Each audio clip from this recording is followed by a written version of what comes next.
Guten Morgen, Deutschland. Verletzt du den Staat beim Geld, bist ein Verbrecher. Verletzt du den Bürger auf der Straße, dann ist es ein Einzelfall. Willkommen zum täglichen Wahnsinn in Deutschland. Heute ist der 8.4. Die erste Säule: Es geht darum, dass ein Intensivstraftäter jemanden brutalst in der S-Bahn zusammengeschlagen hat. Der ist im Krankenhaus gelandet. Und was machen die Richter? Die Richter geben ihnen einen Freispruch mit Sozialstunden, also Sozialstunden ableisten, wie vielleicht Straßen sauber machen oder was auch immer. Und gleichzeitig die Bußgeldstelle erhöht die Bußgelder, wenn wir bis Tick schneller fahren oder wenn wir den Müll falsch getrennt haben oder auch kurz mal irgendwo halten, wo man nicht halten soll. Es ist nicht komisch, dass diese von Leuten vom Ordnungsamt überall rumlaufen, die sind so dermaßen gnadenlos. Denn auch wenn du mal erklärst, ich habe eine alte Oma gerade geholfen, über die Straße zu gehen, du musst diesen Strafzettel bezahlen. Aber wenn jemand hier halbtot verprügelt hast, was hat der Richter gesagt oder Richterin? Das ist okay, ist okay, aber meinte, gut, wir müssen Verständnis haben, wir müssen alle Aspekte berücksichtigen, du hast Freispruch und musst Sozialleistungen abarbeiten. Also die Verhältnismäßigkeit fehlt absolut hier in Deutschland. Und das ist, was uns immer und immer mehr Leuten auffällt. Und das, ich muss echt sagen, das ist echt zum Kotzen. Das kann man ja kaum noch irgendwie aushalten. Man regt sich zu Hause so dermaßen immer auf. Dann kommen wir zum zweiten Thema. Es geht um die kriminellen Statistik. Habt ihr es mitbekommen? Jetzt diskutiert man darüber, die Leute, die mit doppelter Staatsbürgerschaft, falls die eine Straftat begehen, dass man die Straftat nicht in der Statistik da einordnet, wo deren Herkunftsland ist, sondern dass man die als Deutsche aufzeichnet. Was sagt uns das?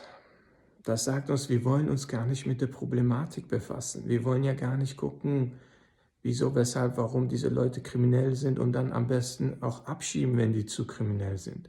Nein, die werden dann in die Statistik reingepackt, wo es den Deutschen in die Schuhe geschoben wird.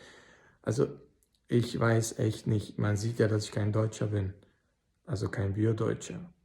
Aber irgendwann genug ist genug. Wir wollen uns ja mit den Ursachen beschäftigen. Wir wollen doch nicht hier Sachen verschönigen oder beschönigen. Was für eine Gesellschaftsform kriegen wir dann irgendwann? Der deutsche Pass, das muss klar sein, der deutsche Pass ist nicht für Leute, oder die Leute sollen es nicht als einen Startschuss verstehen, dass sie sich ab jetzt integrieren sollen. Der deutsche Pass ist dafür da, dass es eine Zielgerade ist. Also wenn ich gewisse Ziele erreicht habe, dass ich den deutschen Pass kriege und nicht andersrum. Weil wenn man den deutschen Pass inflationär überall verteilt, dann gibt es definitiv Leute, die das gar nicht wertschätzen, sind auch gar nicht gewillt, sich in Deutschland zu integrieren. Und dann schimpfen die auch noch über uns, weil wir arbeiten gehen und die Leute auf der faulen Haut sitzen und über uns lachen, warum wir arbeiten und wie dumm die Deutschen sind. Was ist das denn für eine Art? Warum machen die Politiker nichts diesbezüglich? Die dritte Säule, was ich noch ganz kurz ansprechen wollte, ist, dass die Security-Leute jetzt immer mehr Pfeffersprays und Schutzmaßnahmen treffen und ja auch diese Anzüge kaufen, Schutzanzüge, damit sie sich auch gegen Gewalt rüsten. Die haben ja täglich damit zu tun. Also wir können objektiv sagen, dass auf deutschen Straßen es immer gewalttätiger wird und nicht gewaltfreier. Es wird nicht sicherer, sondern unsicherer. Was sagt uns das? Dass unsere angeblich subjektive Wahrnehmung, die Politiker immer sagen, es gibt eine subjektive Wahrnehmung, eine objektive Wahrnehmung. Unsere Wahrnehmung ist eine objektive Wahrnehmung, weil wir das alltäglich sehen und hören.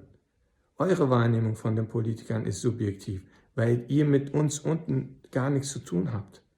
Ihr erzählt uns, was subjektiv und objektiv ist, obwohl wir viel mehr mit Menschen zu tun haben, als je in eurem Willen oder in euren Schlössern. Also erzählt uns bitte hier nicht irgendwie, wer objektiv und subjektive Wahrnehmung hat. So viel zu mir bis jetzt. Vielleicht kommt heute Abend noch mal ein Video. Über ein Abo und Like würde ich mich sehr freuen. Und falls ihr Verbesserungsvorschläge habt, genauso. Vielen Dank. Bis dann. Tschüss.